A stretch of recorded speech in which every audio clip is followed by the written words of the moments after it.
What is up, Movie Mark friends and family? It's your boy Parzival, host with the most, with another awesome cinematic deep dive. On today's episode of Movie Mark, we are soaring faster than a speeding bullet to talk about James Gunn's new Superman, the 2025 reboot that's got the entire DC universe buzzing, hearts melting, and yeah, some people are even clenching their fists over it, over nothing.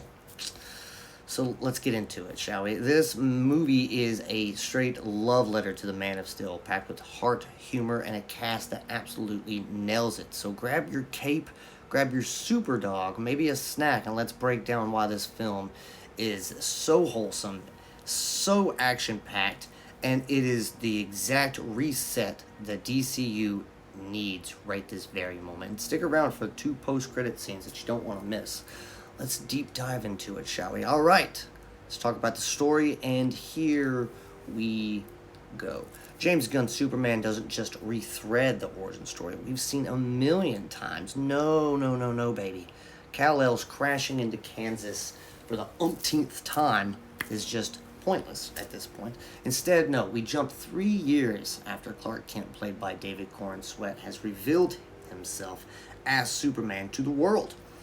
The film kicks off with a bang, a hell of a hook. I mean, Supes is battered, he's bloody, he's crash landed into a frozen wasteland after his first official defeat. Talk about in your face type of a first couple scenes. It's a whirlwind of action, heart, and some good old comic book chaos. The plot centers around Superman trying to save Metropolis, of course, and the world from Lex Luthor, played by Nicholas Hoult, who does an amazing job. He's not just a bald evil genius. No. This guy is a fascist tech billionaire running Luthor Corp like a madman, stirring up trouble with international conflicts between fictional nations, Barivia and Junipar, to a social media smear campaign against our man Superman, Supes. He literally hates this. It's so funny. The hashtag he uses, super shit. And it honestly makes our hero adorably grumpy, and it's pretty entertaining to watch. Gunn's script weaves in a team of metahumans calling themselves the Justice Gang. Amazing name, by the way. Green Lantern, Hawkgirl, and Mr. Terrific, who add some spicy teamwork dynamics to the whole movie, and it's great. Oh, and let's not forget Crypto, who steals the scene, the little caped crusading canine. I mean, he is adorable. From shooting up bad guys to just causing superpowered chaos. The pup's incredible. Thank you, James Gunn, for that. The story's not just about punches and lasers, no. It's about Superman's struggle to stay true to his values, selflessness, kindness, and hope in a world right now that's so cynical and divided. That's something that we need. There's a beautiful moment in the movie where Supes himself rescues a squirrel during a monster attack on Metropolis. A squirrel. That's the kind of earnest, goofy goodness and kindness that makes this film feel like a comic book. Just straight come to life, and I love it. Gunn draws heavy inspiration from Grant Morrison and Frank Quitely's All-Star Superman, and you can kind of feel that love for the character in every single frame that he's in. Let's talk about the stacked cast. David Corenswet, of course, is our boy in blue Superman. Absolute perfection. This guy's got the jawline of a Greek god. I wish I can't do it. He's earnest. He's just this quiet Kansas farm boy.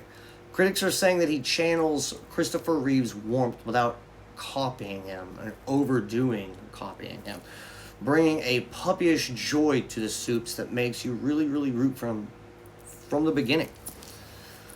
Corenswet's duality as shy Clark Kent and the confident Man of Steel is seamless. There's a scene where he's babbling and bumbling around at the Daily Planet, and you just believe he's Clark, not some actor playing dress-up.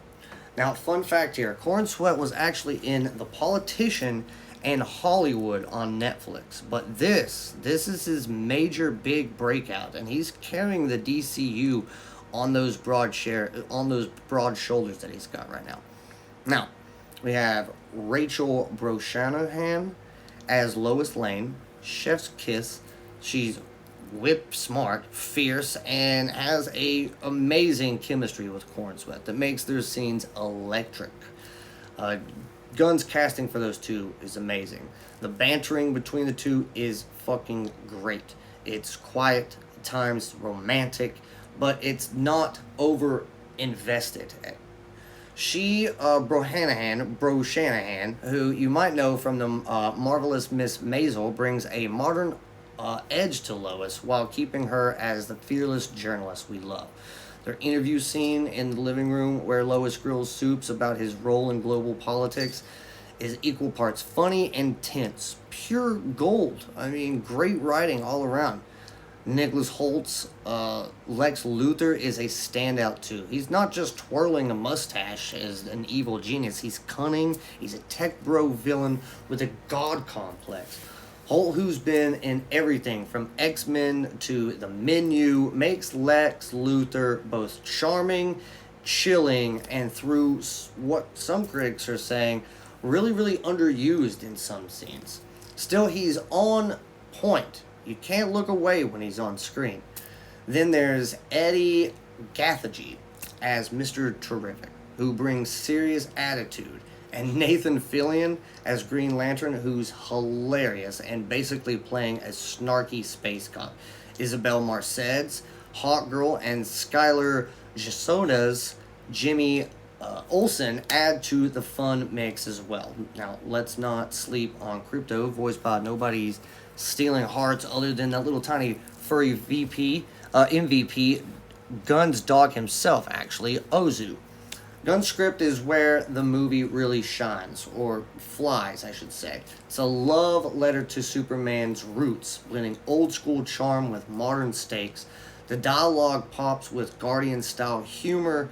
Think quippy one-liners and a nod to a fictional band called the Mighty Mighty Crabjoys. But it's not just all jokes. There's a deep emotional core here, people. I mean, it hits home. I cried. I laughed. It was amazing. When Superman visits his adoptive parents, Ma and Pa Kent in Kansas, you feel the weight of his doubts and his Kryptonian heritage. And the script doesn't shy away from the big questions. Can you be a hero in a messy, divided world? Is kindness still punk rock?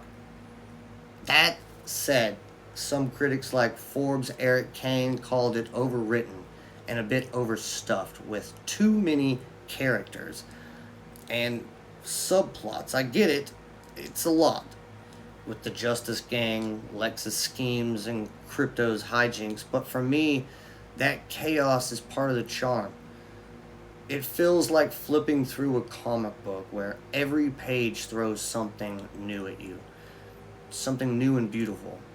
And the emotional beats like Clark's quiet moments with Lois or his holographic chats with his Kryptonian parents, voiced by none other than Bradley Cooper and Angela Serafin, hit real hard, guys. It's a script that dares to be earnest, and in 2025, that's refreshing. I mean, James Gunn is a king at this. Let's get this movie's real heart, though. The Crypto level, tail wagging heart. There's a moment where Superman, bruised and doubting himself, sits on the moon with Crypto, staring out at Earth. It's straight from All-Star Superman, and it's so pure it'll give you goosebumps. Now that's a post-credit scene. The film's message of kindness is strength. Hope is power lands with a warm hug in a world that feels so cynical right now. When Superman saves the squirrel or tells Lois he's got to find Crypto because he's out there alone and scared, you feel it. Not just in your heart and your soul, but in your mind. And that's the kind of hero that we need right now, right this very moment. Critics like David Rooney at The Hollywood Reporter called it emotionally rich. And fans on X are raving about how it made them tear up. And let me tell you, it did. And I cheered so hard. One post I saw said, "Compassion is punk rock, And that sums it up. This Superman movie reminds us why we fell in love with the character. A guy who's super not because he's strong, but because he cares. It's no wonder audiences are eating it up at 235 million at the domestic box office in just 2 weeks. That's a lot of people feeling the love. I've seen it twice myself. Now, let's address the elephant in the room, or the Kryptonian elephant in the cape in the middle of the room. Some right-wing commenters lost their minds when James Gunn called Superman an immigrant in an interview with the Times of London. Fox News' Kellyanne Conway, even former Superman actor Dean Cain called it woke and politicized. Guys, what? Superman's been an alien refugee from Krypton since 1938, created by Jerry Siegel and Joe Shuster, sons of Jewish immigrants. His immigrant story is backed into his DNA. It's not James Gunn making it up. The backlash feels like a manufactured cultural war. Like Clay Travis on X said, they skipped the movie because Gunn dared to talk about kindness and America's immigrant roots. But here's the thing. The film isn't preaching. No. It's not waving a political flag. It's about a guy trying to do good in a messy world, and James Gunn clapped back saying he's curious what's woke about a movie centered on kindness. Spoiler, there's nothing. Not one thing. The film's themes, empathy, decency, standing up for the little guy are not universal, not bipartisan. And the box office, 406 million worldwide, says most folks aren't buying the outrage. Sean Gunn, James' brother Maxwell Lord, and in the film put it best. If you don't like immigrants, you're not an American. Mic drop. So how's this movie hitting the nation? It's like a ray of sunshine in a stormy sky, in a time where headlines are full of division, especially with immigration. Debates are heating up under the Trump administration. This Superman feels like a reminder of what Americans can be.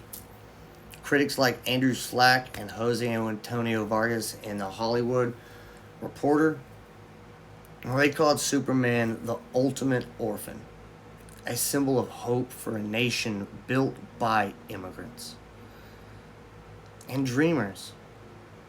The film's not shy about showing a world grappling with geopolitics and social media hate, but it never feels heavy-handed. It's aspirational, not lecturing. Fans on X are calling the Superman we need right now. And I guarantee you, I agree. It's grossed 406 million globally, but the real impact I feel is sparkling conversation about kindness and heroism. That's what we really, really need. So sure, some right-wing outlets tried to paint it as super woke, but the audience scores like 82% on Rotten Tomatoes show people are vibing with its optimism. It's not perfect. No. Some say it's a little bit too busy. Some say the CGI gets wild at the end. But when I walked out of that theater, when you walk out of that theater, you're not talking about politics. You're not thinking about how Superman made you want to be a better person. Because you should already know that. Alright, guys. Let's wrap this up. James Gunn, Superman, is a vibrant, heartfelt reboot that brings the Man of Steel back to its roots. David Cornsweet, Rachel Brosnahan are a dream team. The script balances laughs and feels, and Krypto, he's the real MVP here. And it's a bit overstuffed a little bit. But the international box office took a hit maybe because Superman was so tied to American ideals. But it's a blast from the start to finish. The so-called woke controversy, total background noise from a bunch of daft kids. This movie's about hope, not agendas. It's got more heart than Hallmark Marathon. My verdict, Superman gets a solid 9.8 out of 10. And that's coming from right here. It's not the best superhero flick ever, but it's one we need right now in 2025. Go see it in theaters before you can. Do not skip the post-credit scenes. There's a super cute one, again, like I said earlier, with Superman and Krypto overlooking Earth sitting on the moon. And another really funny one with Mr. Terrific. Listen, you guys, I love you guys so much. Thank you for being here with me. Thank you for listening to me. This movie is what is needed right now. It hits home. It hits home in here, in your soul, and it really, really makes you think. And that's what we need more of. We need things, entertainment and creativity from people that make you not just feel it from your heart, but from your mind. So with that being said, you guys, tell me what you think in the comments below of Superman, and go see it because, damn, it is so good. I love each and every single one of you guys. You guys are awesome. You're the reason why I do what I do. And go check it out. Go watch a movie. I love you guys very much. Thanks for being here. Stay classy. Go do something fun. Put a smile on your all's face. I'll have to be talking to you soon. Bye.